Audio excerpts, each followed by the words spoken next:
Hi, akkam jirtu kabajamtootaa fi jaallatamtoota maatii Oromoo Book Sagalee Kitaabaa. Duraan dursee gara YouTube channelii keenyaatti baga nagaan dhuftan isiniin jecha egaan YouTube channelii keenya irratti viidiyoo isa haaraa yookaan isa jalqabaa upload gooneerra.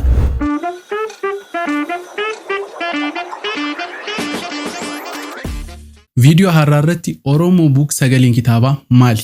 Akkaataa itti fayyadama Oromoo Book fi bu'aa fi faayidaa isin irraati argattan. Kana malees immoo akka biyyaatti illee maal akka nu fayyadu kan waliin ilaallu ta'a. Kanaafiyyuu amma dhuma turtii keenyaatti nu waliin tura.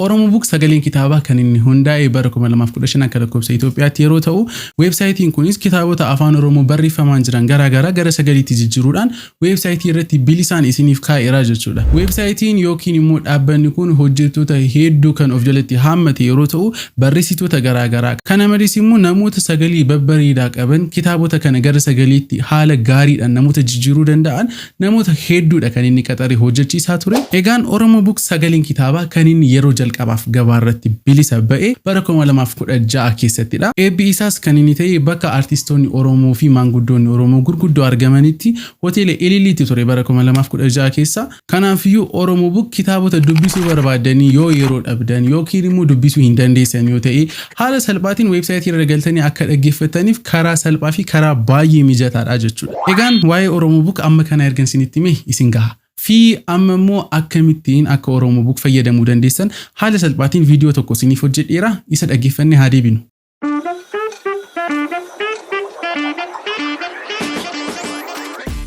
Hi, kabajamtootaa fi jaallatamtoota hirmaattota sagantaa keenyaa. Duraan dursee gammachuun keessan gammachuu keenya jettanii asitti waan argamtaniif guddaa galatoomaa. Har'a akkaataa itti fayyadama weebsaayitii oromobook.com sagalee kitaabaa haala salphaa ta'een isinitti agarsiisu. Gara fuula weebsaayitii oromobook.com haala salphaa ta'een deemuuf oromobook.com jechuun akka iskiriinii irratti ilaalaa jirtan search godhaa. Search yeroo gootanis browserii barbaaddan fayyadamuu dandeessu. Safari, Google akka fedha keessan. Kunoo akkuma argitan fuulli oromobook.com nu dhufeera. Egaan amma iskiriinii irratti filannoo lama argitu. Login now kan jedhuu fi sign up kan jedhu. Yoo akkaawuntii kanaan dura banattaniitu ta'e login now isa jedhu fayyadamtu. Garuu akkaawuntii kanaan dura hin qabdan yoo ta'e sign up kan jedhu tuqaa. Garuu immoo Google akkaawuntii qabdu yoo ta'e haala salphaatiin login now isa jedhu kana tuqxanii Google akkaawuntii keessan filattanii akkaawuntii create godhachuu ni dandeessu. Garuu amma filannoo sign up dhaan adeemna. Egaan sign up erga jettanii booda kunoo haala kanaan sign up navigationiin isiniif dhufa. Egaan guca sign up kana akkaataan ani guututti haala salphaadhaan guutuu dandeessu. Saanduqa isa jalqabaa irratti emailii keessan achiin username jechuun maqaa guyyaa guyyaatti fayyadamtan jechuudha. Sana booda saanduqoota lamaan isaaniittiyuu paaswordii wal fakkaataa fayyadama. Paaswordii jabaataa fi kan hin irraanfanne osoo ta'e baay'ee filatama. Erga continue jettanii boodas kunoo meeseejiin akkas jedhu isiniif dhufa. Please verify your email by clicking the link in the email you will receive within 5 minutes. For assistance, contact us at support@oromobook.com kan jedhu isiniif dhufa. Kanaafuu gara emailii keessanii deemuudhaan haala kanaan verify gootu jechuudha. So, erga verify gootanii xumurtanii boodas baga gammaddan. Fuula oromobook.com irraati akkaawuntii mataa keessanii create godhataniitu jechuudha. Haala salphaatiin meenuu achumaan books kan jedhu keessa seenuudhaan kitaabota isiniif qophaa'an bilisaan dhaggeeffachuu dandeessu. Kunoo amma fakkeenyaaf anaaf haala kanaan naa dhufeera. Meegaan Oromoo Book Sagalee Kitaabaa haala salphaadhaan akkasitti itti fayyadamuu dandeessu jechuudha. Fayyaa ta'a. Egaan akkuma viidiyoo sana irratti argitan akkaataan itti fayyadama Oromoo Book Sagalee Kitaabaa baay'ee salphaa fi homayyuu wanta nama hin dhibnedha. Galtanii just Google irratti oromobook.com jettanii search gochuudhaan wantuma inni isin ajaji gashitanii haala salphaatiin kitaabota sana dhaggeeffachuu dandeessu jechuudha. Qabxiin keessan inni sadaffaan immoo yookiin immoo namoonni baay'een kana nu gaafachaa turtanii maal irraati fayyadamna? Oromoo Book Sagaleen Kitaabaa kan inni hundaa'e kaayyoo guddaa tokko qabateetudha. Innis immoo illiteracy yookaan immoo wallaalummaa hamma danda'ameen gadi buusuufidha.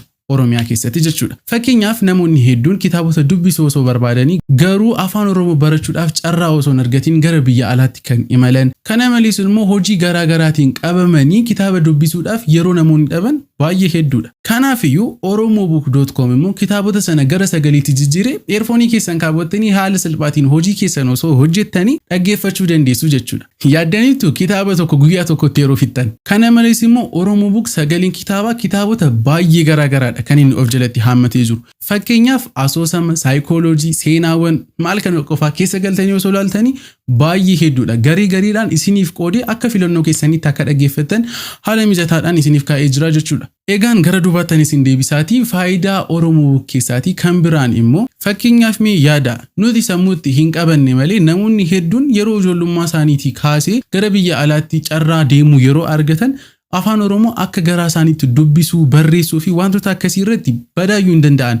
Garuu afaan Oromoo afaan haadha isaanii baruu osoo barbaadanii carraan isaa waan hin jirreef akkamitti akka baran dhabaniitu taa'aa jiru jechuudha. Kanaaf namoonni akkasii kun osuma dubbisuullee baatanii kitaaba kana haala salphaatiin dhaggeeffachuudhaan dandeettii afaan Oromoof qaban amma ta'e guddisuu danda'u jennee amanna. Kana malees Oromoo Book sagaleen kitaabaa faayidaan isaa nama dhuunfaarra darbee gara biyyaatti illee ni deema. Akkamittiin akka ta'e isiniif haa ibsu. Ilaala gara fuulduraatti Oromoo Book sagaleen kitaabaa premium version yookaan immoo wantoota dabalataa isin kaffaltiidhaan fayyadamuu barbaadan akka fiichariitti otoo aad godhee namoonni biyya keessa jiran mala kaffaltii garaa garaa fayyadamuu danda'u. Teeleebir, CBE bir, M-Pesa wantoota hedduu. Garuu immoo namoonni biyya alaa jiran sharafa biyya alaa fayyadamuudhaan jechuun doolaara fayyadamuudhaan kaffaltii raawwatu jechuudha. Yeroo kanatti namoonni kun sharafa biyya alaa yookaan doolaaraan fayyadamuun isaanii faayidaa guddaa nu buusaa jechuudha. Kanaafiyyuu faayidaan Oromoo Book nama dhuunfaarrallee darbee biyyaaf illee ni tajaajila kanan jedhe kanaafidha. Kanarratti gaaffii qabdu yoo ta'e koomentii irratti nu gaafachuudhaaf gara duubaatti akka hin jenne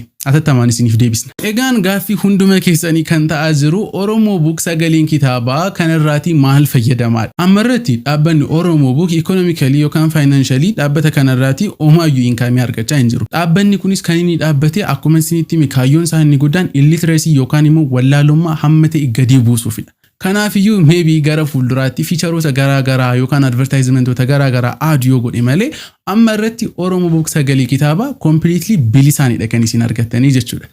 Kanaafiyyuu carraan akkasiin argamuuti galaatii dhaggeeffadhaa. Egaan waa'ee Oromoo Book sagalee kitaabaa amma kana erginsiniin jedhee isin gaha. Isin immoo mee Google irra garaatii oromobook.com jechuun search godhaa. Kitaabota achirra jiran review godhaa, laalaa dhaggeeffadhaa. Isa kam akka jaallattan koomentii irratti nu barreessaa. Egaan kan isin waliin turtii taasisee ani beekaadha. Chaanelii keenyas immoo subscribe gochuun maatii keenyatti dabalamuu akka hin irraanfanne yeroo dhufutti viidiyoo biraadhaan amma walitti deebinutti turtii gaarii.